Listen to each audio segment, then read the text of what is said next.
जय हिंद साथियों, आप सभी का स्वागत है आपके अपने YouTube channel TGD group discussion में। आइए सेशन को शुरू करते हैं आज।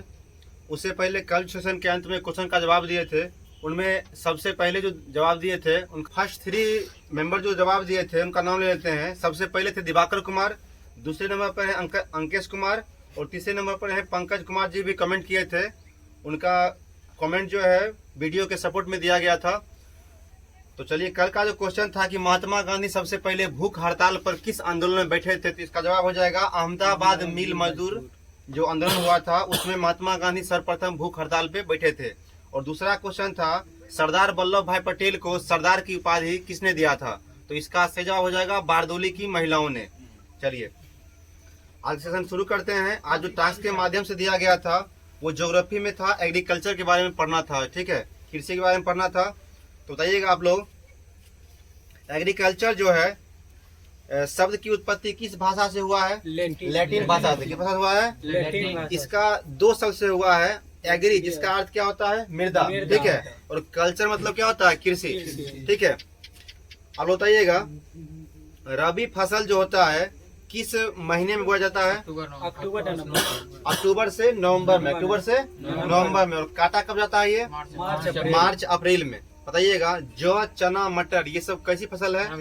रबी फसल। रबी की फसल जो होता है आमतौर पर किस समय में होता है? जाड़े में या गर्मी या बरसात में? जाड़े की फसल। ऐसे याद रखिएगा आप लोग, रवि नाम का लड़का उसको ठंड लगता है, ठीक है, जाड़ा का समय उसको ठंड लगता है, ठीक है, ध्यान रखिएगा। रबी फसल क्या होता है? जाड़े की फसल होता है। आगे बताइएगा खरीफ फसल जो होता है ये क्या होता है? ग्रीष्मकालीन फसल होता है। क्या होता है? ग्रीष्मकालीन फसल होता है। और इसके बुआई का समय क्या होता है? जून जुलाई होता है। बुआई क्या होता है? खेतों में बीज को डालना। खेतों में बीज को बोना या डालना क्या कहलाता है? बुआई कहलाता है। और जुताई किसे कहते हैं? मिट्टी के उलटने पलटने की प्रक्रिया को जुताई कहते हैं। और मिट्टी क्या होता है? पृथ्वी के ऊपरी परत को मिट्टी कहते हैं, ठीक है। अगर देखिएगा जायद या गर्मा फसल किसे कहते हैं? ये जो होता है शीत एवं ग्रीष्म ऋतु के मध्य में बोई जाती है, जैसे तरबूजा हो गया, ककड़ी हो गया, खीरा हो गया, ठीक है। और इसका बुआई का समय जो है मार्च से अप्रैल में है, ठीक है, और जून जुलाई में कटाई होता है। आगे बताइएगा कृषि में युग्मवार पैदावार का क्या आशय है? इसका अर्थ क्या होता है? युग्मवार पैदावार विभिन्न मौसमों में 2 फसलों को तैयार करना। विभिन्न मौसमों में 2 फसलों को तैयार करना। मिश्रित कृषि किसे कहते हैं? ये बहुत बार एग्जाम पूछा गया है। बहुत अच्छा। पशुपालन और कृषि दोनों एक साथ होता है तो क्या कहते हैं? मिश्रित खेती कहते हैं, ठीक है। आगे बताइएगा भारत में संकार्य मतलब चालू जोतों का जो है सबसे औसत आकार सबसे बड़ा किस राज्य में है? राजस्थान हो जाएगा, ठीक है, बहुत अच्छा। दक्षिण भारत में उच्च कृषि उत्पादकता का क्षेत्र कौन से तट पे है? तमिलनाडु के तट पे, ठीक है। नीलगिरी की पहाड़ी कहाँ है? तमिलनाडु। टोडा जनजाति कहाँ पाया जाता है? तमिलनाडु में पाया जाता है, ठीक है। पूर्वी घाट पश्चिमी घाट कहाँ मिलता है? तमिलनाडु की किस जगह पे? नीलगिरी के पहाड़ी पे, ठीक है। आगे बताइएगा भारत में रासायनिक उर्वरकों के 2 सबसे बड़े उपभोक्ता राज्य कौन है? केमिकल फर्टिलाइजर जो यूज करता है उसका सबसे बड़ा उपभोक्ता राज्य कौन सा है? उत्तर प्रदेश और महाराष्ट्र। उत्तर प्रदेश और महाराष्ट्र हो जाएगा। ऐसे परसेंटेज के हिसाब से पूछे क्षेत्रफल वाइज, ठीक है, तो उसमें हो जाएगा पंजाब हरियाणा, ठीक है ना। आगे बताइएगा पुनर्भरण योग्य भौम जल संसाधन में कौन सा राज्य सबसे संपन्न है? उत्तर प्रदेश हो जाएगा, ठीक है। कौन सा राज्य होगा?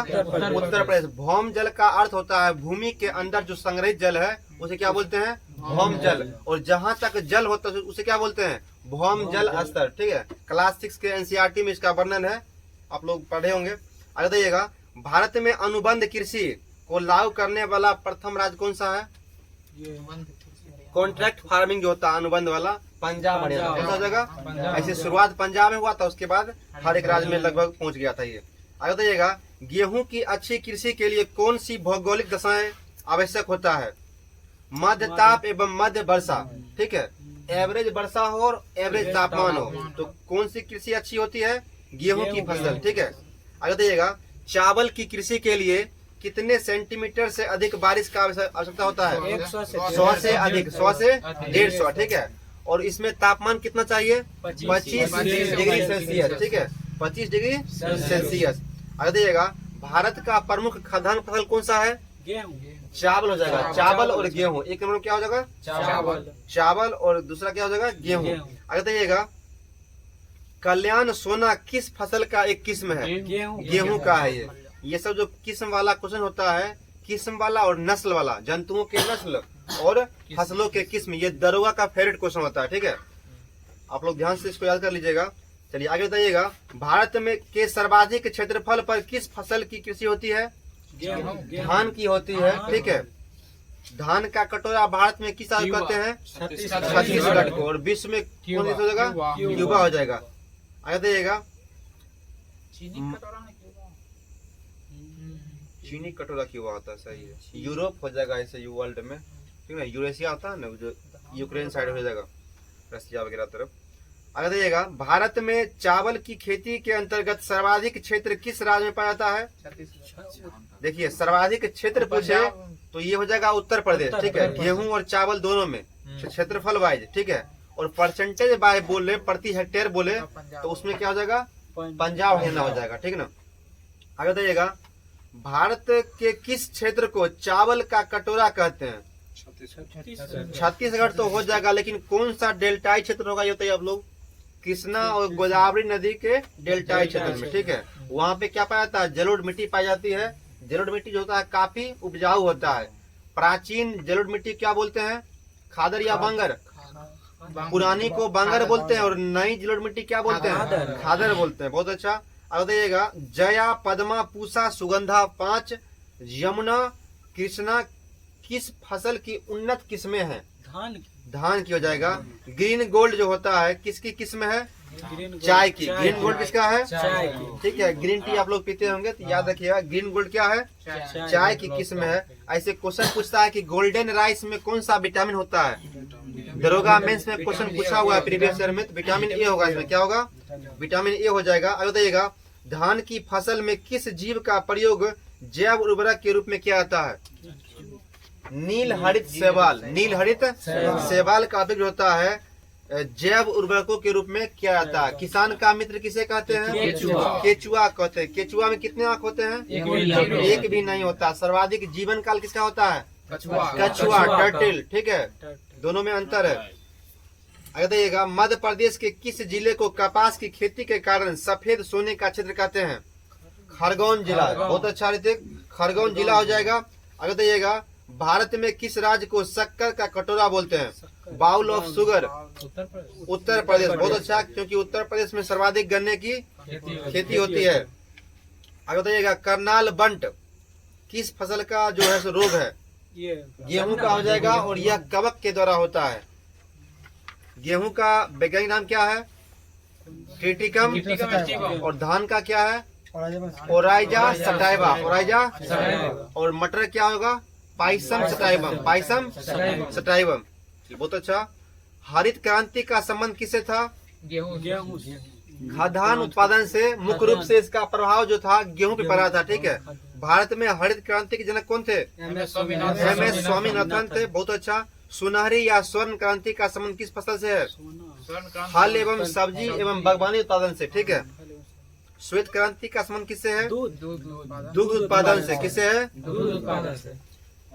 ठीक है, चलिए आगे बताइएगा कृष्णा काली क्रांति। काली क्रांति या कृष्ण क्रांति का संबंध किससे है? खनिज तेल पेट्रोलियम के क्षेत्र से। ठीक है, किससे है? खनिज तेल से हो जाएगा। चलिए बहुत अच्छा। आगे बताइएगा नीली क्रांति का संबंध किससे है? मत्स्य से। ठीक है, मत्स्य उत्पादन से।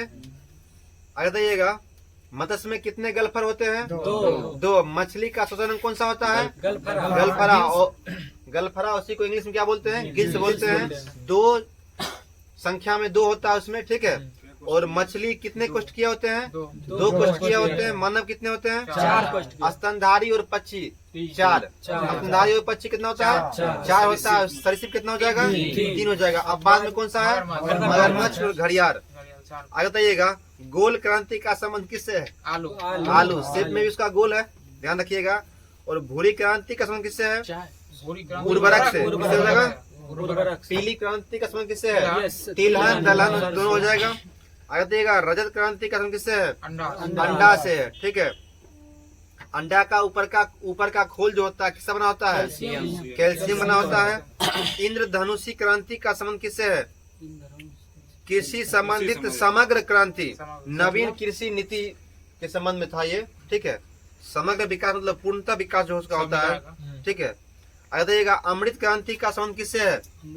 नदी जोड़ो परियोजना से। किसे था? नदी जोड़ो सबसे पहले नदी जोड़ो परियोजना के अंतर्गत भारत में किस नदी पर परियोजना बनाया गया था? केन बेतवा, केन और बेतवा नदी बनाया गया था। आगे देखिएगा गुलाबी क्रांति का संबंध किससे है?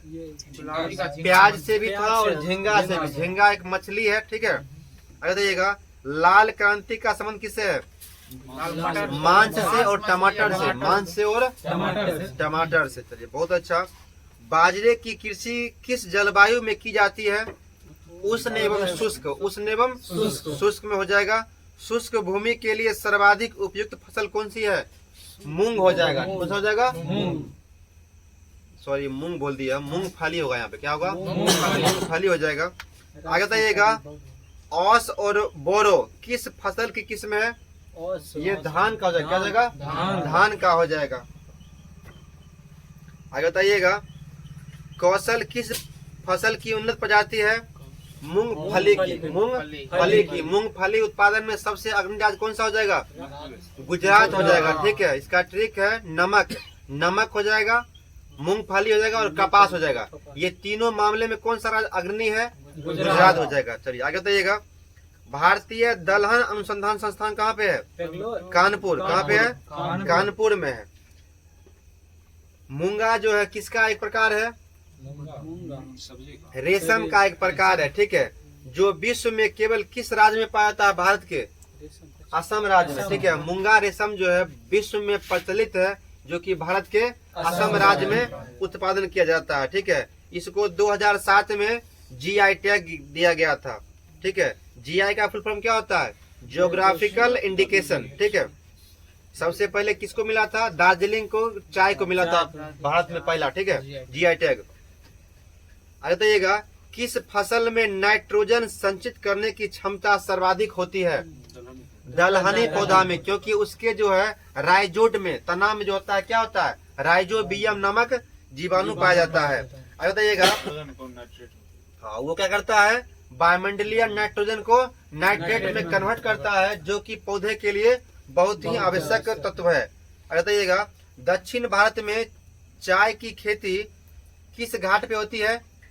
पश्चिमी घाट की नीलगिरी पहाड़ी पर। पश्चिमी घाट की नीलगिरी पहाड़ी पर होता है।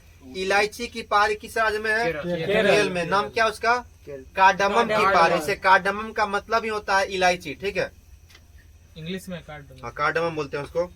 आगे बताइएगा लाल विगलन रेड रॉड जो रोग होता है किस में होता है? गन्ना में देखे होंगे आप लोग, सड़ा हुआ भाग रहता है रेड रॉड। ठीक है, तो किसकी बीमारी है ये? गन्ने की बीमारी है। आगे बताइएगा तिलहन प्रौद्योगिकी मिशन की स्थापना किस वर्ष किया गया था? 1986 में। ठीक है, गंगा एक्शन प्लान भी शायद इसी ईयर हुआ था, 1986 में ही। आगे बताइएगा मक्के की फसल तैयार होने की औसतन अवधि कितनी होती है? 140 दिन। 140 दिन। ठीक है, आगे बताइएगा गाय का गर्भकाल कितना होता है? 270-80 दिन होता है। ठीक है, लगभग कितना महीने होता है? 9 से 10 महीना होता है। ठीक है, आगे बताइएगा सर्वाधिक विदेशी मुद्रा जो होता है किस नकदी फसल के निर्यात पर प्राप्त होता है? भारत में चाय। और सबसे अधिक खपत जो होता है भारत का वो पेट्रोलियम पे होता है। ठीक है, भारत जो है विदेशी देशों से क्या करता है? पेट्रोलियम का आयात करता है, फिर वहाँ यहाँ जो है उसको रिफाइन करके पेट्रोल, केरोसिन, डीजल। ठीक है, और लास्ट में क्या होता है? पेट्रोलियम, जो कि कॉस्मेटिक वगैरह में यूज किया जाता है। लास्ट जो अवशिष्ट होता है उसका यूज क्या होता है? कॉस्मेटिक वगैरह। वैसलीन देखे होंगे आप लोग, लिखा रहता है पेट्रोलियम जेली, देखे लिखा हुआ। तो उस सब का उपयोग जो लास्ट कचरा होता है वो कॉस्मेटिक क्रीम बनाने वाले कंपनी जो है उसे लास्ट में परचेज कर लेते हैं। आगे बताइएगा तंबाकू बोर्ड का मुख्यालय कहाँ पे है? गंटूर आंध्र प्रदेश। गंटूर आंध्र प्रदेश। थोड़ा लाइट ठीक कीजिए इसको। तो वायर थोड़ा तुम देख लेना ठीक से, ठीक है। चलिए आगे शुरू करते हैं। आगे बताइएगा, हरित क्रांति का जो है से क्या अभिप्राय था? उच्च उत्पादकता वाले बीजों का प्रयोग कर उत्पादन को बढ़ाना। तो क्वेश्चन पूछता है कि हरित क्रांति का प्रभाव सबसे अधिक किस फसल पर पड़ा था? गेहूं पर पड़ा था। बहुत अच्छा। भारत को 3/4 से अधिक कच्चा रेशम जो है किस राज्य से प्राप्त होता है? आंध्र प्रदेश और कर्नाटक। आंध्र प्रदेश और कर्नाटक हो जाएगा। आगे बताइएगा, बराक घाटी जो है सर्वाधिक महत्वपूर्ण फसल कौन सी होता है वहाँ पे? चाय होता है। क्या होता है? चाय होता है। अब जो है बीपीएससी का फेवरेट टॉपिक जो है झूम कृषि के प्रकार, ठीक है। झूम कृषि के प्रकार जो बीपीएससी और दरोगा एग्जाम का फेवरेट क्वेश्चन है और बिहार में लगभग हर एक एग्जाम में इसका पूछा जाता है। तो हम जो है सो झूम कृषि के प्रकार बताएंगे, आप लोग बताइएगा यह जो है सो किस क्षेत्र में प्रचलित है, ठीक है। आगे बताइएगा, झूम कहाँ पे हो जाएगा? ये 7 सिस्टर तरफ हो जाएगा, उत्तर पूर्वी राज्यों में। उत्तर पूर्वी राज्यों में जैसे हो गया असम, मेघालय, ठीक है, मणिपुर, मिजोरम, नागालैंड, इसमें क्या होता है? झूम ही नाम दिया जाता है उसका, ठीक है। आगे बताइएगा, पोंदू आंध्र प्रदेश और उड़ीसा। पोंदू हो गया, केमान हो गया, बड़ीगा हो गया। और कुमारी कहाँ का है? ये क्वेश्चन बहुत बार पूछ चुका है। पश्चिमी घाट है। कहाँ का है ये? पश्चिमी घाट का है। और बालरा कहाँ पे है? दक्षिण पूर्वी राजस्थान का, ठीक है। और दीपा पूछता है, दीपा छत्तीसगढ़। कहाँ का है? छत्तीसगढ़ का है। और अंडमान निकोबार में भी ये प्रचलित है। आगे बताइएगा, पूनम कहाँ का हो जाएगा? केरल का। कहाँ का है? केरल का। ऐसे ओनम एक त्योहार भी मनाया जाता है, ठीक है। ओनम, पूनम याद रखिए आप लोग। कुमारी कहाँ का हो गया? पश्चिमी घाट का। और दीपा कहाँ का हो गया? अंडमान निकोबार। और छत्तीसगढ़ का बस्तर जिला, छत्तीसगढ़ का। दंडकारण्य की पहाड़ी पठार कहाँ पे है? मध्य प्रदेश और छत्तीसगढ़ में है, ठीक है। दोनों में विस्तार है, लेकिन सर्वाधिक विस्तार किस राज्य में है? मध्य प्रदेश में। आगे बताइएगा, भारत में किस राज्य को मसालों का बगीचा कहते हैं? केरल को, ठीक है। मसालों का बगीचा किसे कहते हैं? केरल को। और फलों उद्यान का स्वर्ग किसे बोलते हैं? सिक्किम को। किसे बोलते हैं? सिक्किम को बोलते हैं। आगे बताइएगा, लौंग जो है किससे प्राप्त होता है? पुष्प कली से। ये रेलवे का फेवरेट क्वेश्चन है। लौंग जो है पुष्प कली से प्राप्त होता है। जो कि लौंग का उत्पादन जो सर्वाधिक होता है किस राज्य में होता है? केरल हो जाएगा। आगे बताइएगा, भारत में काला सोना के रूप में कौन सा मसाला प्रचलित है? काली मिर्च को, ठीक है, जिसको हम लोग मरीच बोलते हैं, ठीक है। जीरा जो होता है भारत में अच्छे किस्म का जीरा किस राज्य में होता है? हिमाचल के द्रास घाटी में। हिमाचल के द्रास घाटी में, ठीक है। द्रास हो गया, लाहौल स्पीति हो गया, ये सब कहाँ का है? हिमाचल का क्षेत्र हो गया। आगे बताइएगा, उत्तराखंड में उगाए जाने वाला अनाज जिसको मडुआ कहते हैं, ठीक है, प्राचीन समय से बोलते थे कोदो, ठीक है, का निर्यात अधिकांशतः किस देश को भारत से किया जाता है? जापान को, ठीक है। उगते सूरज का देश किसे बोलते हैं? जापान को। डूबते सूरज का देश? ब्रिटेन को। और मध्यरात्रि सूरज का देश नॉर्वे को बोलते हैं। बहुत अच्छा।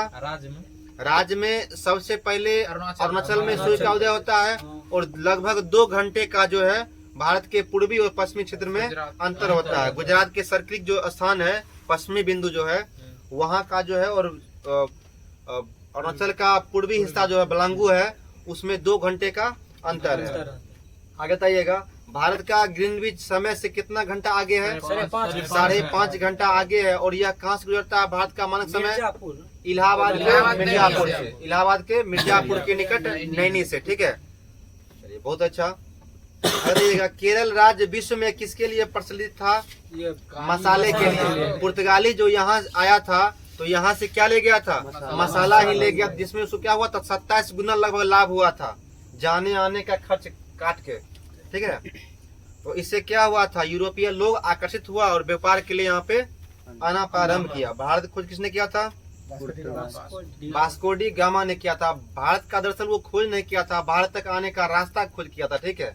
लेकिन इतिहासकारों ने उसको क्या नाम दे दिया? भारत का खोज किया। चलिए आगे बताइएगा, भारत का कौन सा राज्य खाद्यान्न उत्पादन में प्रथम राज्य है? उत्तर प्रदेश, ठीक है। अनाज के उत्पादन में सबसे अधिक जो अनाज उत्पादन करता है, मोटा अनाज वो कौन करता है? उत्तर प्रदेश करता है। चलिए आगे बताइएगा, सैफरॉन की खेती भारत के किस राज्य में होता है? जम्मू कश्मीर। सैफरॉन को केसर बोलते हैं। क्या बोलते हैं? केसर बोलते हैं। चलिए आगे बताइएगा, शक्तिमान 1 और शक्तिमान 2 किसकी फसल है? मक्का की फसल है।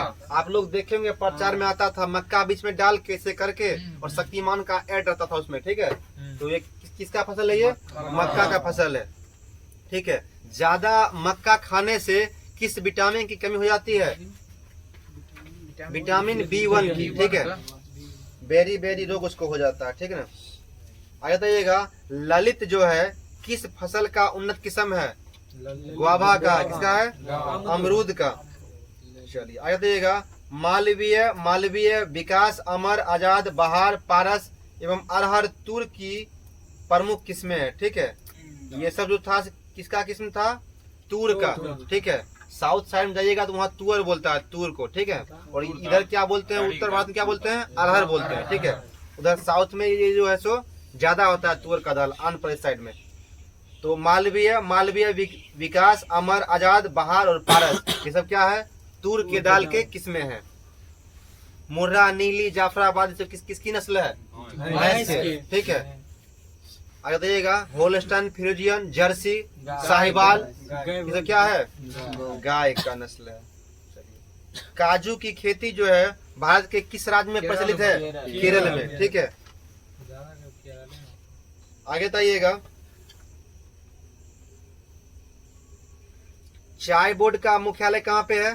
कोलकाता, पश्चिम बंगाल। कोलकाता, पश्चिम बंगाल। रबर बोर्ड का मुख्यालय कहाँ है? कोट्टायम, केरल में, ठीक है। और रबर की खेती सबसे अधिक कहाँ पे होती है भारत में? केरल में। और संशोधित रबर का वृक्ष लगाया है वो कहाँ लगाया है? असम में लगाया है, ठीक है। कॉफी बोर्ड का मुख्यालय कहाँ है? बेंगलुरु, कर्नाटक में। ऐसे बाबा बुदन की पहाड़ी पर जो है सो कॉफी का जो उत्पादन सबसे अधिक होता है, ठीक है। आज जो है ज्योग्राफी में जो होमवर्क के माध्यम से दिया गया था वो खत्म होता है। आप लोग इस सेशन का होमवर्क जो प्राप्त करना चाहते हैं तो नीचे डिस्क्रिप्शन में टेलीग्राम और व्हाट्सएप का लिंक दे दिया गया है, वहां आप ज्वाइन करके और टेलीग्राम और व्हाट्सएप के जरिए इसका होमवर्क प्राप्त कर सकते हैं, ठीक है। चलिए आगे जो मॉडर्न हिस्ट्री में दिया गया था उसको शुरू कर लेते हैं। आज मॉडर्न हिस्ट्री में दिया गया था आज मॉडर्न हिस्ट्री में जो टास्क के माध्यम से दिया गया था वो शुरू कर लेते हैं। प्रमुख क्रांतिकारी आंदोलन था, बताइएगा आप लोग। असहयोग आंदोलन शुरू कब हुआ था? 1 अगस्त 1920 को हुआ था। इसका डेट सहित याद रखिए आप लोग। इसका कारण जो था जलियांवाला बाग कांड, खिलाफत आंदोलन, ठीक है, प्रथम विश्व युद्ध में महंगाई, इस सब के होने के बाद महात्मा गांधी के द्वारा क्या किया गया था? असहयोग आंदोलन का शुरुआत किया गया था। महात्मा गांधी के द्वारा शुरू किया गया प्रथम जन आंदोलन था। क्या था ये? प्रथम जन आंदोलन था। और क्वेश्चन पूछता है कि महात्मा गांधी सर्वप्रथम भूख हड़ताल पर कब बैठे थे? 1918 के अहमदाबाद मजदूर के आंदोलन पे, ठीक है। आगे बताइएगा, असहयोग आंदोलन का प्रस्ताव जो है कांग्रेस के किस अधिवेशन दिया गया था? कलकत्ता के विशेष अधिवेशन। किसमें? कलकत्ता के विशेष अधिवेशन प्रस्ताव रखा गया था। और इसका प्रस्ताव जो पारित किया गया था वो किया गया था नागपुर के वार्षिक अधिवेशन में, ठीक है। आगे बताइएगा, किसने असहयोग आंदोलन के समय वस्तुओं को जलाने पे कहा था कि यह जो है वस्तुओं की निष्ठुर बर्बादी है? किसने कहा था? रविन्द्रनाथ टैगोर ने कहा था। आगे बताइएगा, चौरी चौरा कांड कब हुआ था? 5 फरवरी 1922। 5 फरवरी 1922। स्थान कौन सा था? उत्तर प्रदेश के गोरखपुर जिला। उत्तर प्रदेश कौन सा था? गोरखपुर। बहुत अच्छा। आगे देखिएगा, इस घटना में क्या हुआ था? आंदोलनकारी जो था 22 पुलिसकर्मी को थाने के अंदर जला दिया था। बहुत अच्छा। उस समय गांधी जी कहाँ थे? बारडोली में थे। बहुत अच्छा।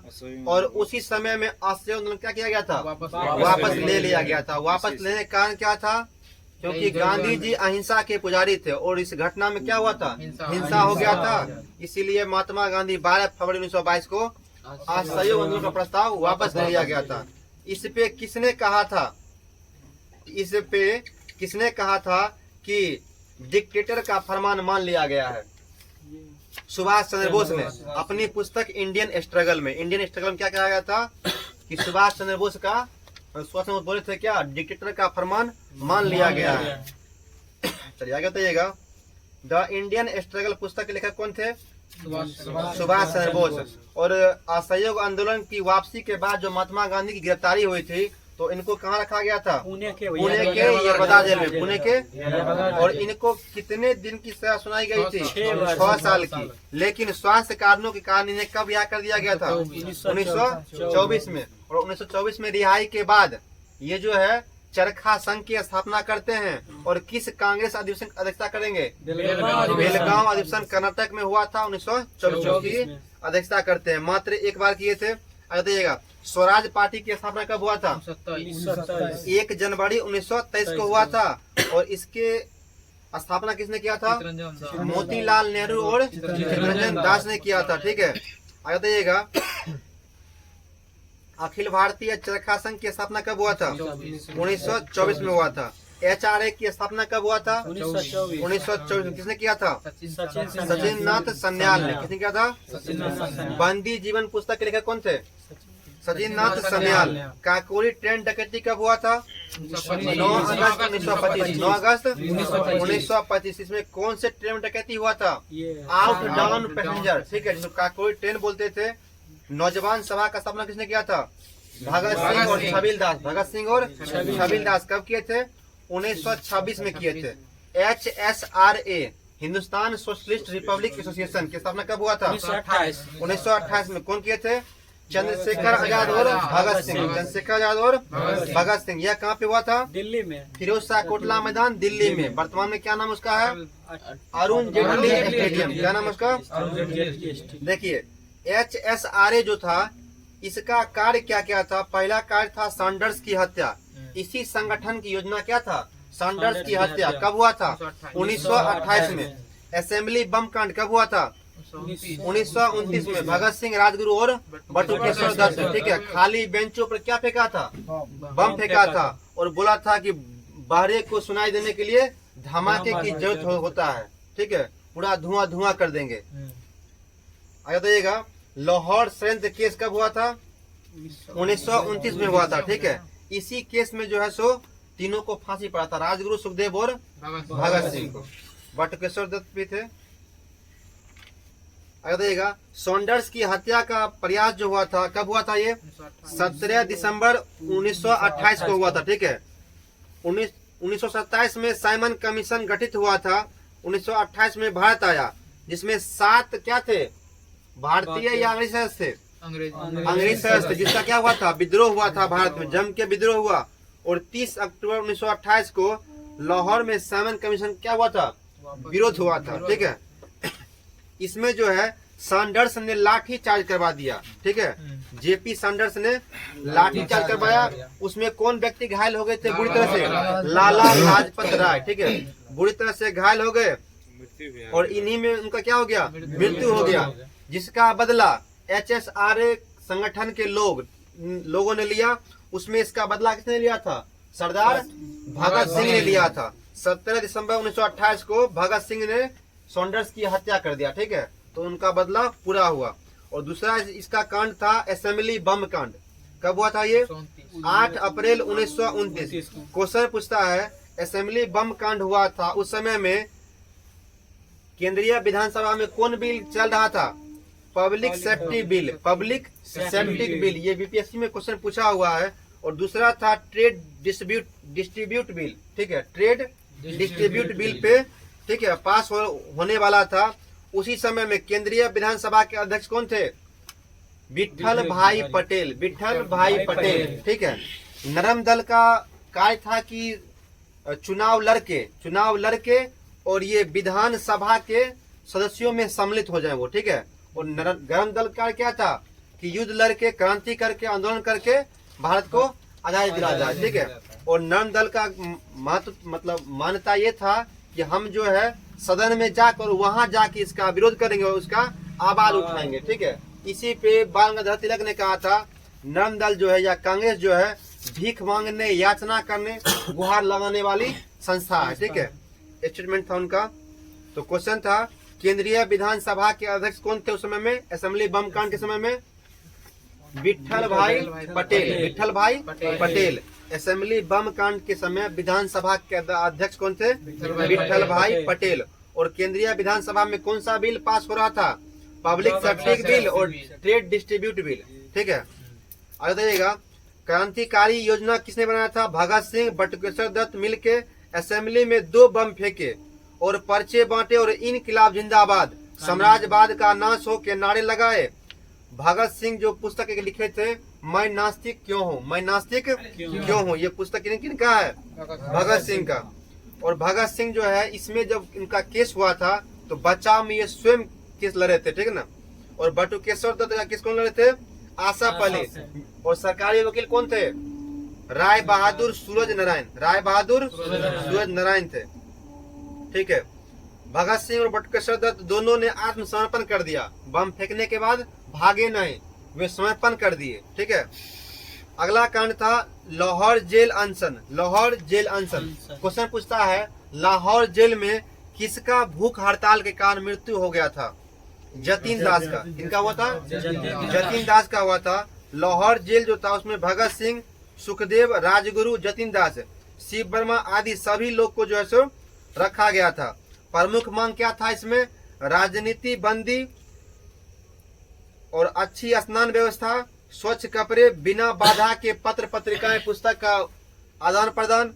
भगत सिंह जो है और भगत सिंह बटुकेश्वर दत्त 81 दिन तक 3 चरणों में भूख हड़ताल पे रहे थे, इसमें 3 चरणों में। और जतीन दास जो थे 63 दिन तक इसमें भूख हड़ताल पे रहे थे। क्वेश्चन पूछता है, लाहौर जेल अनशन में जतीन दास ने कितने दिनों तक मृत्यु अनशन किया था? ठीक है, आमरण अनशन था ये 63 दिन तक का, ठीक है। उसी दौरान क्या हुआ? उनका मौत हो गया था। 17 सितंबर 1929 को लाहौर से कलकत्ता लाया गया और वहां जो इनका दाह संस्कार किया गया था। किनका? जतीन दास का। आगे देखिएगा, लाहौर षड्यंत्र केस जो है सो कितने लोगों पे मुकदमा चलाया गया था? बोलो 18 लोगों पे। कितने लोगों पे? 18 लोगों पे किया गया था, ठीक है। लाहौर षड्यंत्र केस जो था ये हुआ था 1915 गदर पार्टी के सदस्यों पर, ठीक है। 1915 में जो कुछ क्रांति हुआ था उसमें, और 1929 में भगत सिंह ट्रायल लाहौर षड्यंत्र द्वितीय केस में हुआ था, ठीक है।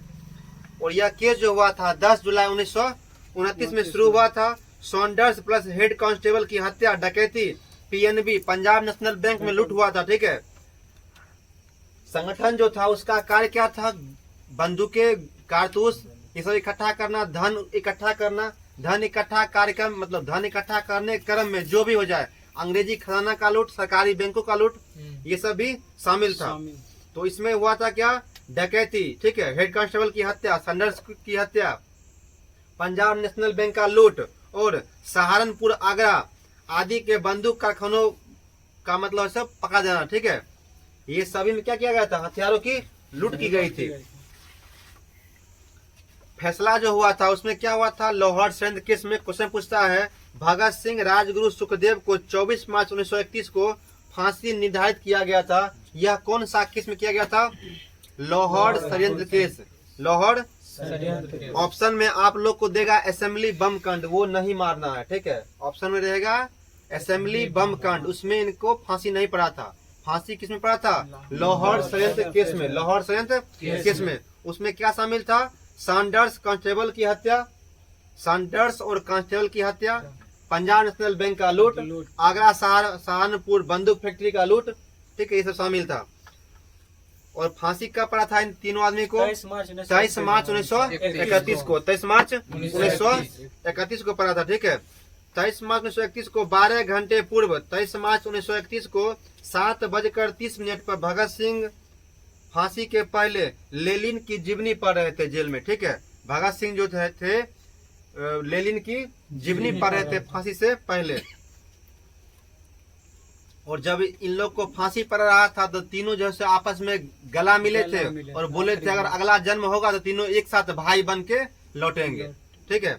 आगे देखिएगा, गांधी इरविन समझौता कब हुआ था? 5 मार्च 1931 को। 5 मार्च 1931 को। 25 मार्च 1931 कराची अधिवेशन में अध्यक्षता किए थे सरदार वल्लभ भाई पटेल किए थे। गांधी जी का विरोध हुआ था। क्या हुआ था? गांधी जी का विरोध हुआ था। इसमें जो है सो गांधी गो बैक, भगत सिंह जिंदाबाद, गांधीवाद का नाश हो, काले झंडे दिखाए गए थे। किसमें? गांधी इरविन समझौता में। गांधी इरविन कब हुआ था? ठीक है। मदन मोहन मालवीय ने दोनों व्यक्ति को देख क्या कहा था? दो महात्मा की संज्ञा दिया था। दो महात्मा एक साथ आए हैं गांधी इरविन समझौता में। चलिए आगे बताइएगा। चंद्रशेखर आजाद जो थे, संबंधित घटना हो जाएगा सैंडर्स की हत्या। सैंडर्स की हत्या, असेंबली बम कांड, इरविन की हत्या का प्रयास, दिल्ली मथुरा निजामुद्दीन के पास बंद कोल्हापुर में इरविन की हत्या का प्रयास किए थे। 9 अगस्त 1925 को काकोरी संयंत्र में शामिल थे। HSRA की स्थापना 1928 में शामिल थे। चंद्रशेखर आजाद के मृत्यु के बाद यशपाल को HSRA का कमान संभाल दिया गया। ठीक है, HSRA की कमान को कौन संभाला था? यशपाल ने। ठीक है। चंद्रशेखर आजाद की मृत्यु कहाँ हुआ था? 27 फरवरी 1931 को इलाहाबाद के अल्फ्रेड पार्क में। इलाहाबाद के अल्फ्रेड पार्क में जब ये अंग्रेजों के द्वारा घेर लिया गया था। कौन सा अंग्रेज था? नोट बाबर। क्या कौन था उस समय में? अंग्रेज कौन थे? नोट बाबर थे, जो इन्हें क्या कर लिया गया था? इलाहाबाद के अल्फ्रेड पार्क में चारों तरफ से घेर लिए थे। और 1931 में आजाद ने खुद की पिस्टल से, ठीक है, खुद को क्या कर लिए थे? गोली मार लिए थे। गोली कौन था? Colt pistol. ठीक है, कोल्ट पिस्टल था। ठीक है। इनका कहना था कि हम जो है जिंदा अंग्रेज के हाथ नहीं लगेंगे। ठीक है। तो लास्ट में क्या किए? जब एक कारतूस बचा था तो वो जो है स्वयं को गोली मार लिए थे। और उसके बाद भी नोट बाबर जो था वो डरते हुए उसके पास बहुत देर बाद गया था कि कहीं वो जिंदा तो नहीं है। आगे बताइएगा। गांधी की प्रतिक्रिया यंग इंडिया में क्या था? कल्ट ऑफ द बम, बम के पुस्तक। इसी का जवाब में द फिलोसफी ऑफ बम जो है सो भगवती चंद्र बोहरा जो है प्रकाशित किए थे। ठीक है। आगे था साइमन कमीशन आयोग। बताइएगा साइमन कमीशन का उद्देश्य क्या था? मॉन्टेग्यू चेम्सफोर्ड अधिनियम आया था, उसके सुधार की जांच के लिए। ठीक है, उसके सुधार की जांच के लिए साइमन कमीशन आयोग का स्थापना किया गया था। एग्जाम में कई बार पूछ चुका है कि साइमन कमीशन का गठन कब हुआ था? 8 नवंबर 1927 को। 8 नवंबर 1927 को। इसमें कितने सदस्य थे? 7 सदस्य। बहुत अच्छा। 7 सदस्य कौन थे? भारतीय या अंग्रेजी थे? अंग्रेज। 7 सदस्य इसके अंग्रेज थे। इसीलिए क्या हुआ था? भारत में इसका जमकर विद्रोह हुआ था। ठीक है, बताइएगा। साइमन कमीशन आयोग के अध्यक्ष कौन थे? Sir John Simon. Sir John Simon उन्हीं के नाम पर था, सर जॉन साइमन, जो कि लिबरल पार्टी से थे। मॉन्टेग्यू चेम्सफोर्ड सुधार 1919 में ही कहा गया था कि 10 वर्षों के बाद एक आयोग गठित किया जाएगा। ठीक है, यानी कि 1931 में। कब? 1919 में हुआ था तो 1929 के पास, मतलब 1931 में जो बना था, इसमें प्रांतीय चुनाव वगैरह हुआ था, 37 में हुआ था, उससे पहले ही। ठीक ना। 10 वर्षों के बाद एक आयोग गठित किया जाएगा। इस समय जो था साइमन कमीशन आयोग के समय में ब्रिटेन में किसकी सरकार थी? किस पार्टी की? कंजर्वेटिव पार्टी की। किसी पार्टी थी? Conservative party. उस समय में भारतीय गवर्नर इरविन के पत्र के माध्यम से ब्रिटेन में बोला था कि इसमें कोई भी भारतीय सदस्य नहीं होना चाहिए था। ठीक है। गांधी इरविन समझौता भी कब हुआ था? 1931 में हुआ था। और साइमन कमीशन आयोग जब बन रहा था उस समय में इरविन जो है पत्र के माध्यम से बोला था, कहाँ? ब्रिटेन में, कि इसमें एक भी भारतीय सदस्य नहीं होना चाहिए। ठीक है। साइमन कमीशन पूछता है भारत कब पहुंचा? 3 फरवरी 1928। क्वेश्चन, हिट क्वेश्चन है ये। आगे बताइएगा। साइमन कमीशन जो है भारत कब पहुंचा था? 3 फरवरी 1928 में पहुंचा था। और साइमन कमीशन गठन कब हुआ था? 8 नवंबर 1927। सदस्य कितने थे इसमें? 7 सदस्य थे। बहुत अच्छा। 1927 के मद्रास कांग्रेस अधिवेशन में सर्वसम्मति से साइमन कमीशन का बहिष्कार किया गया, जिसके अध्यक्ष कौन थे? M.A. अंसारी। M.N. अंसारी अध्यक्ष थे। कांग्रेस ने इसे श्वेत कमीशन कहा था। क्या कहा था इसको? क्योंकि इसमें सभी गोरे लोग, मतलब 7 के साथ क्या थे? अंग्रेज लोग, गोरे लोग थे। इसीलिए इसे कांग्रेस ने क्या कहा? यह एक श्वेत कमीशन है, गोरों का कमीशन है। ठीक है। आगे बताइएगा। साइमन गो बैक के नारे कहाँ लगे थे? जब 3 फरवरी 1928 को यह बम्बई पहुंचा तो वहीं पर इसका जमकर विद्रोह हुआ और साइमन गो बैक का नारा लगाया गया। साइमन का अर्थ क्या था? साइमन कमीशन से था यहाँ पर, और इसके अध्यक्ष कौन थे? सर जॉन साइमन ही थे। कलकत्ता में साइमन कमीशन के विद्रोह का नेतृत्व किसने किया था? सुभाष चंद्र बोस ने किया था। ठीक है, सुभाष चंद्र बोस ने किया था। लखनऊ में जवाहरलाल नेहरू, गोपाल वल्लभ पंत, लाहौर में भगत सिंह का संगठन जो था नौजवान सभा, ठीक है, भगत सिंह और छबील दास स्थापना किए थे। लाला लाजपत राय के नेतृत्व में 30 अक्टूबर 1928 को Lahore police SP James A Scott, 18 दिन बाद लाला लाजपत राय की क्या हुआ था? मृत्यु हो गया था। ठीक है, 30 अक्टूबर 1928 को विद्रोह हुआ था, जिसमें क्या हुआ था? लाला लाजपत राय को सिर पे लाठी पड़ा था, बहुत लाठी पड़ा था। ठीक है, तो उसी में उनको क्या हुआ था? सर फट गया था। तो इस पे जो है सो लाला लाजपत राय का एक स्टेटमेंट था कि मेरे सिर पर लाठी का एक एक प्रहार अंग्रेजों के ताबूत का कील साबित होगा। ठीक है, लाला लाजपत राय की मृत्यु कब हुआ था? 17 नवंबर 1928 को हो गया था। इसके मृत्यु का बदला देखिए, हर क्रांतिकारी के मृत्यु पर HSRA संगठन जो था, वो गर्म दल का संगठन था, वो सक्रिय हो जाता था। ठीक है, उसका बदला लेने के लिए। तो इसका बदला जो है 17 दिसंबर 1928 को सैंडर्स की हत्या करके कौन लिया था? सरदार भगत सिंह ने लिया था। सरदार भगत सिंह शिवराम राजगुरु ने ले लिया था इसका बदला। इसी को क्या नाम दिया गया था? लाहौर षड्यंत्र। ठीक है, सैंडर्स की हत्या जो हुआ था, इसी को कहा गया था लाहौर षड्यंत्र। और इसी में क्या हुआ था? किन लोग को फांसी पड़ा था? राजगुरु, सुखदेव और भगत सिंह पर कब पड़ा था? 23 मार्च 1931 को। इस दिन भारत में क्या मनाया जाता है? शहीद दिवस। ऐसे वास्तव में शहीद दिवस कब मनाते हैं? 30 जनवरी को। एग्जाम में पूछे तो 30 जनवरी मारना है। साइमन आयोग का विरोध जो है मुस्लिम लीग भी किया था। तो मुस्लिम लीग में जो था मोहम्मद अली जिन्ना ने विरोध किया था और मोहम्मद शफी समर्थन में थे। मोहम्मद शफी क्या थे? समर्थन में थे। पंजाब की यूनियन पार्टी, मद्रास की जस्टिस पार्टी और डिप्रेस्ड क्लास एसोसिएशन, जिसकी स्थापना किसने किया था?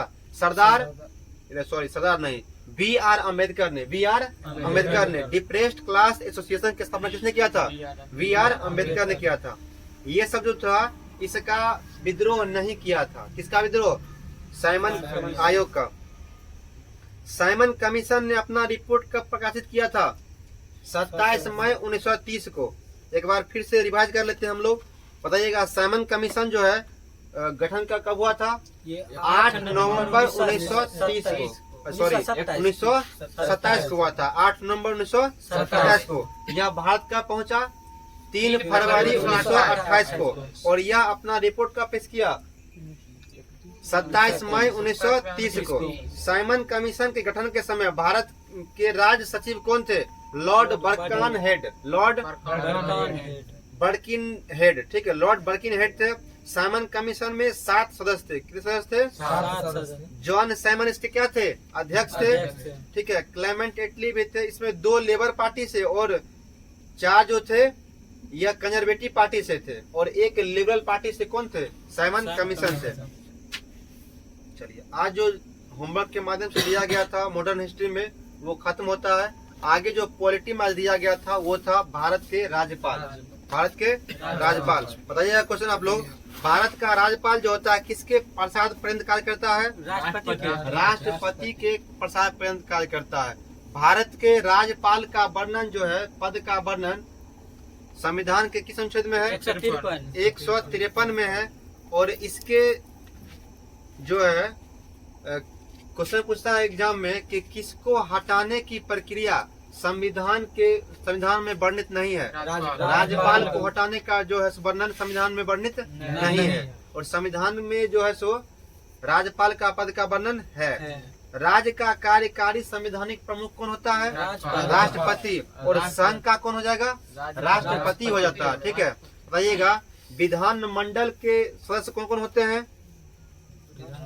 विधानसभा, विधान परिषद और राज्यपाल। ठीक है, और वही क्वेश्चन पूछता है कि संसद के सदस्य कौन होते हैं? लोकसभा, राज्यसभा और राष्ट्रपति मिलकर संसद का निर्माण करते हैं। वही क्वेश्चन पूछता है कि विधानमंडल का निर्माण कौन करते हैं? विधान परिषद, विधानसभा और राज्यपाल हो जाएगा। बहुत अच्छा। आगे बताइएगा, विधान परिषद में राज्यपाल द्वारा कितने सदस्यों का मनोनयन किया जाता है? 1/6। 1/6 हो जाएगा। बहुत अच्छा। आगे बताइएगा, राज्यपाल की क्षमादान की शक्ति अनुच्छेद 161 में वर्णित है। बहुत अच्छा। सरोजिनी नायडू ने किस पद को सोने के पिंजरे में निवास करने वाली चिड़िया कहा था? राज्यपाल पद को। ठीक है, राज्यपाल पद को सरोजिनी नायडू ने क्या कहा था? सोने के पिंजरे में निवास करने वाली चिड़िया है। कौन? राज्यपाल है। अगर देखिएगा, राज्यपाल किस अनुच्छेद के अंतर्गत राष्ट्रपति के विचार के लिए किसी विधेयक को आरक्षित रख सकता है? अनुच्छेद 201 हो जाएगा। बहुत अच्छा। आगे बताइएगा, जम्मू कश्मीर के उपराज्यपाल की नियुक्ति कौन करता है? राष्ट्रपति करता है। भारत में राज्यपाल बनने वाली पहली महिला कौन थी? इन्होंने क्या कहा था? राज्यपाल जो है सोने के पिंजरे में निवास करने वाली चिड़िया है। चलिए आगे बताइएगा, भारतीय संविधान में राज्यपाल को मनोनीत किए जाने की पद्धति किस देश से लिया गया है? कनाडा से लिया गया है। कनाडा से लिया गया है। आगे बताइएगा, राज्यपाल जो होता है किसके प्रति उत्तरदायी होता है? राष्ट्रपति के प्रति उत्तरदायी होता है। राज्यपाल का अध्यादेश किस अनुच्छेद में वर्णित है? 213। और राष्ट्रपति का 127। बहुत अच्छा। अगर राज्यपाल द्वारा जिला न्यायाधीशों की नियुक्ति किसमें होता है? 233 में। क्वेश्चन पूछता है कि जिला न्यायाधीशों की नियुक्ति कौन करता है? राज्यपाल करता है। राज्यपाल को शपथ कौन दिलाता है? राष्ट्रपति। उच्च न्यायालय के मुख्य न्यायाधीश, उच्च न्यायालय के मुख्य न्यायाधीश। और वही क्वेश्चन पूछता है कि राष्ट्रपति को शपथ कौन दिलाता है? सर्वोच्च न्यायालय के मुख्यमंत्री की नियुक्ति कौन करता है? शपथ कौन दिलाएगा? राज्यपाल। राज्यपाल करेगा। राज्यपाल अपना इस्तीफा किसे देता है? राष्ट्रपति को देता है। राज्यपाल की नियुक्ति कौन करता है? राष्ट्रपति करता है। चलिए आगे बताइएगा,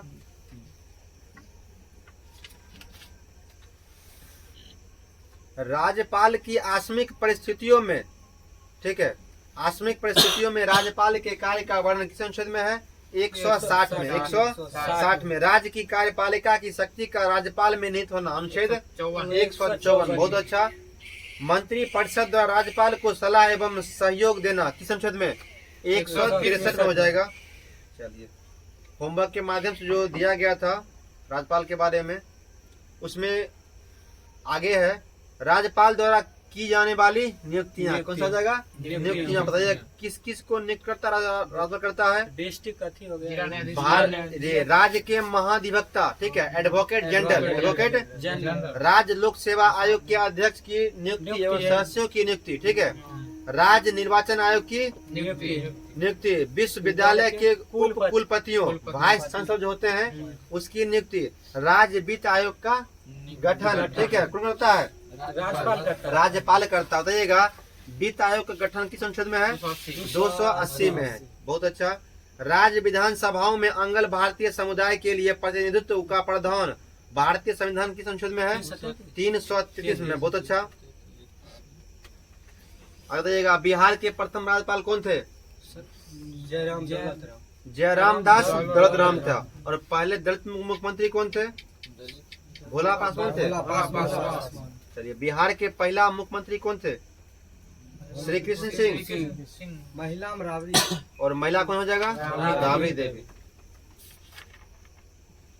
राज्यपाल किसके सलाह से जिला न्यायाधीशों की नियुक्ति एवं स्थानांतरण पदोन्नति करता है? उच्च न्यायालय की हो जाएगा। चलिए, यहीं पे पॉलिटी खत्म होता है। आगे जो होमवर्क के माध्यम से दिया गया था वो था साइंस में जो दिया गया था, वो शुरू करते हैं। आप लोग इस वीडियो को अंत तक देखिए और अंत तक बने रहिए, और इस चैनल को आप लोग सब्सक्राइब कीजिए, और इस वीडियो को अधिक से अधिक लाइक कीजिए, और इस वीडियो को हो सके तो अधिक से अधिक अपने एजुकेशनल ग्रुप में शेयर कीजिए। आज जो होमवर्क के माध्यम से दिया गया था साइंस में, वो था वंशागति, ठीक है, अनुवांशिकी, इसके बारे में दिया गया था। बताइएगा आप लोग, अनुवांशिकी के जनक कौन थे? ग्रेगरी जॉन मेंडल थे। ग्रेगरी जॉन मेंडल थे। आगे क्वेश्चन है, बताइएगा, अनुवांशिकी शब्द का सर्वप्रथम प्रयोग किसने किया था? वेटसन ने किया। किसने किया था? वेटसन ने किया था 1905 में। अनुवांशिकी का पिता किसे बोलते हैं? Gregory John Mendel. मच्छर बहुत बताइएगा आप लोग, मच्छर से क्वेश्चन एक थोड़ा आ गया मुंह पे, बताइएगा आप लोग कौन सा मच्छर जो है सो खून चूसता है? मादा। नर या मादा? मादा। मादा मच्छर चूसता है, ठीक है। और गांव घर में अधिकतर कौन सा मच्छर पाया जाता है? टाइगर मच्छर पाया जाता है। टाइगर मच्छर। देखिएगा स्किन उसका जेब्रा की तरह का रहता है, ठीक है। और नर मच्छर जो होता है वो क्या करता है? फूलों को चूस कर जीवन काटता है वो, ठीक ना।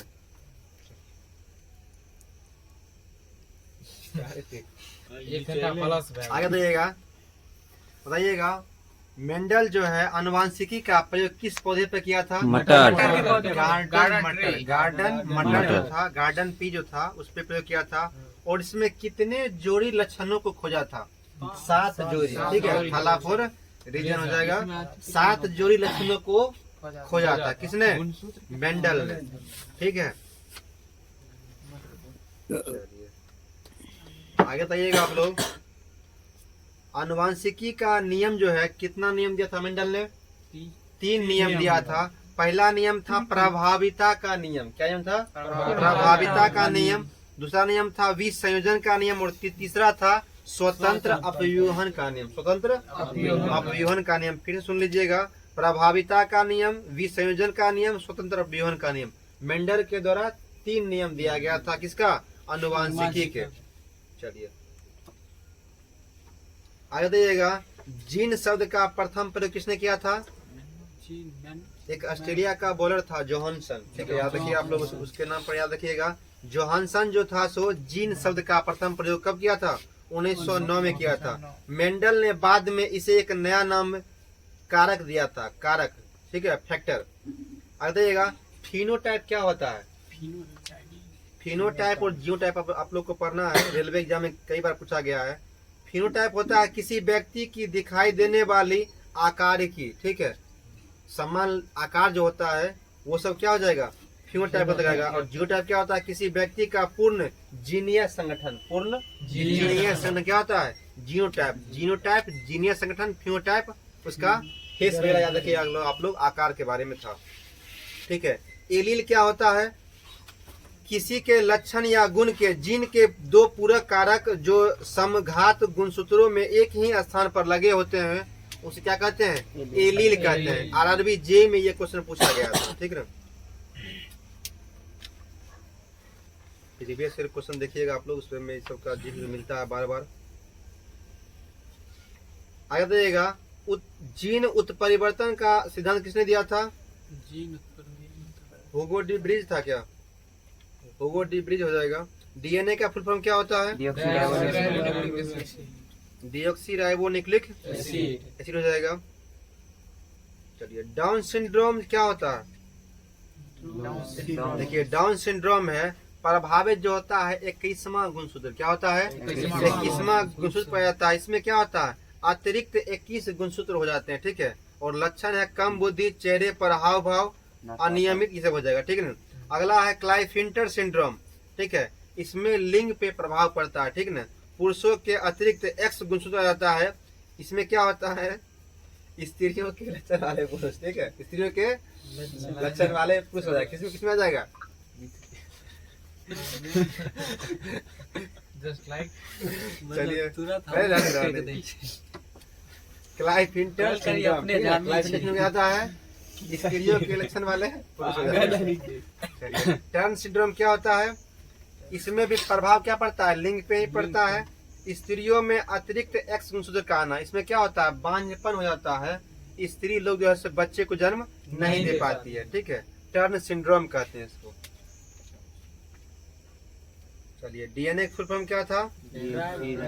डीऑक्सीराइबोन्यूक्लिक एसिड, ठीक है। नाइट्रोजनी क्षारीय क्या होते हैं? 2 प्रकार के होते हैं। एक होता है प्यूरिन्स और दूसरा क्या होता है? पायरिमिडीन। पायरिमिडीन। प्यूरिन्स में आता है एडेनिन और गुआनिन, और पायरिडिमिन में आता है साइटोसिन और थायमिन और यूरेसिल, ठीक है।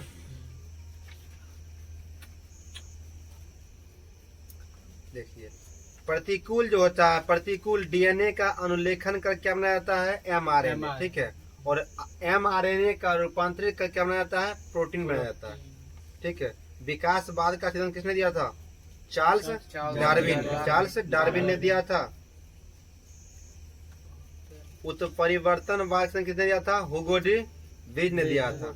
एक था समजात अंग, समरूप अंग और अवशेषी अंग। ठीक है, तीनों के बारे में पढ़ लेते हैं। बताइएगा समजात अंग क्या होता है? मौलिक समानता वाले अंगों को समजात अंग कहते हैं। विभिन्न जाति समजात अंग रखती है, जिसमें पता चलता है कि कहीं न कहीं इनके पूर्वज समान होंगे। अतः समजातता जैव विकास का एक ठोस प्रमाण है। उदाहरण के लिए मछली, मेढक, सरीसृप तथा पक्षी स्तनी सभी की रीढ़ का हड्डी होती है। पक्षी के पंख और मानव के हाथ, ठीक है, घोड़े का अग्रपाद, सब क्या है? कंकाल जो होता है इसका, ये सब क्या है? समजात अंग के उदाहरण है। समरूप अंग क्या होता है? इसके कार्य एक जैसे होते हैं और उत्पत्ति क्या होता है? अलग अलग होता है। और अवशेषी अंग क्या हो जाएगा? त्वचा के बाल, अकल, दांत, ठीक है, और अपेंडिक्स, ये सब क्या है? अवशेषी अंग के उदाहरण है। टेप वर्म हो जाएगा शरीर में, कान का पिन्ना, ठीक है। शरीर में लगभग कितना अवशेषी अंग है? 100 से अधिक हो जाएगा। आज का टास्क जो है यहीं पे खत्म होता है। तो आप लोग के लिए क्वेश्चन है कि मानव के आंख के अंदर किस बिंदु पर प्रतिबिंब सबसे अच्छा बनता है, और दूसरा क्वेश्चन है कि किस जगह पे जो है सो प्रतिबिंब ठीक से नहीं बनता है। और दूसरा क्वेश्चन है आप लोग के लिए, रुधिर जो होता है, रक्त का पीएच मान कितना होता है? तो इस क्वेश्चन का जवाब आप लोग कमेंट के माध्यम से करें। और इस चैनल को आप लोगों ने सब्सक्राइब नहीं किया तो सब्सक्राइब कीजिए और अधिक से अधिक वीडियो को शेयर कीजिए, ताकि हम लोग को मोटिवेशन मिल सके और इसी तरह के हम लोग वीडियो और भी डालते रहें।